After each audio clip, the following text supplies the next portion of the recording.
Hey guys, it's Chris. Welcome back to episode 2 of the Practical Oiler. Today we're going to be talking about another oil that's in your premium starter kit. That is frankincense. Last episode we talked about Panaway. If you haven't gone back, go back and look at that video to hear about all the great things with that. But today I really wanted to talk about frankincense because it's just something that kind of interested me.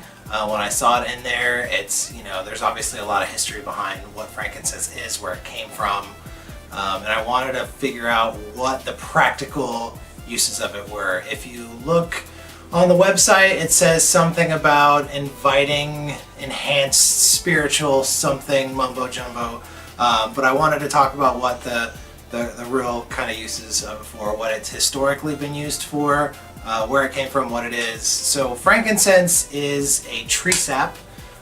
It's an amber that comes from the boswellia tree that grows in the Arabic Peninsula, Oman, Yemen, also in Africa and Ethiopia.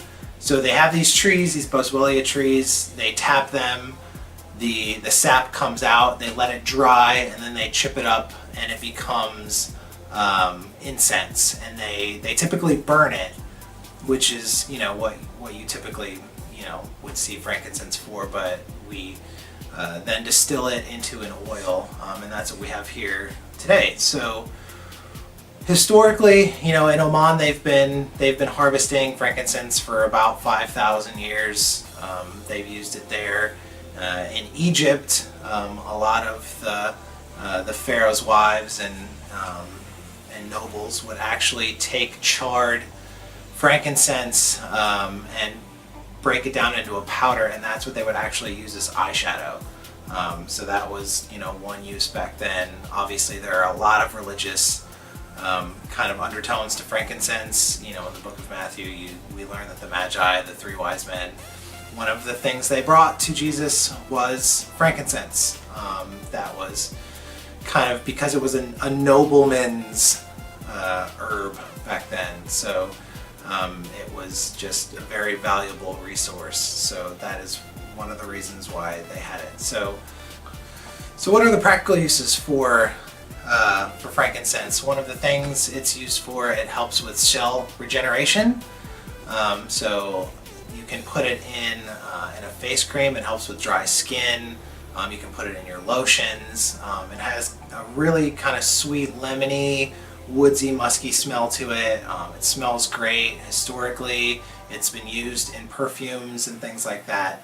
So it smells great. It's great to have in your lotions and things like that. It also is antiseptic and analgesic. So when they actually tap this, the first sap that comes out of the boswellia tree, they let that harden first, and then they re-tap through the sap that's already there, because the sap that comes out kind of purifies the bark around it, so you get less impurities in it.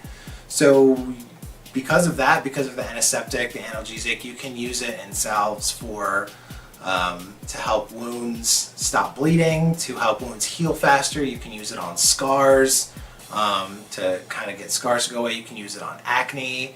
You can use it on bug bites. Those are some of the topical uses for it that are very, very practical. So that alone, it's something that is definitely an interesting thing to have on hand and use in those situations.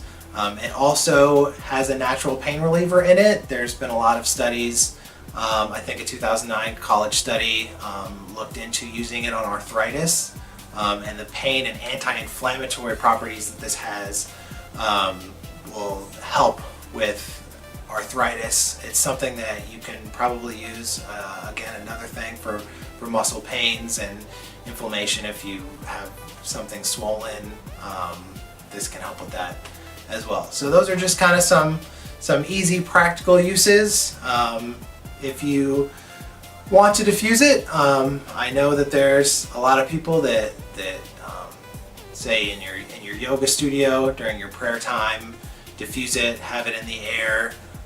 If that's something that you're into, then definitely use it there. There's also a lot of really practical uses topically for it.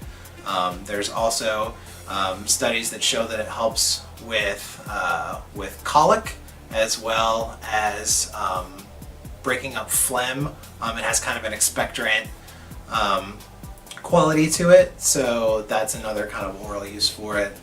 This is not the oral version. The Vitality brand that Young Living has is the kind of oral usage. This is more topical.